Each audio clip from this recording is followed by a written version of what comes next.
वो plastic surgery हो बेला खराब हो। अरे कहार कौन है? अरे जो मो सांग प्रमोद मो ता स्त्री कौन रोसे करथला गरम तेल पड़ी कौन हाथ पुड़ी जाई डॉक्टर कहउछन कौन प्लास्टिक सर्जरी हो 5 लाख टका खर्च हो। सामान्य प्लास्टिक सर्जरी पे 5 लाख टका नेबे? अरे मूर्ख प्लास्टिक सर्जरी हो सामान्य कौन। अरे तुम सांगू को ना घर प्लास्टिक नहीं पळेबे खाली सर्जरी पैसा लगे प्लास्टिक पैसा तो बंची जीव ना।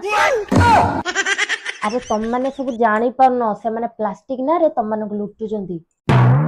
तुम सांगू को जदि तांको घरे प्लास्टिक नाही ताले आम घर को आसीबे केते प्लास्टिक पानी बोतल सब पड़ची दे देबी।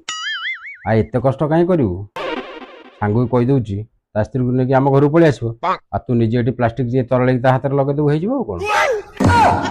ये प्लास्टिक से प्लास्टिक होच अलगा। प्लास्टिक तो प्लास्टिक आ पुनी मेडिकल साइंस बोली किछ अछि ना नाही। हाँ,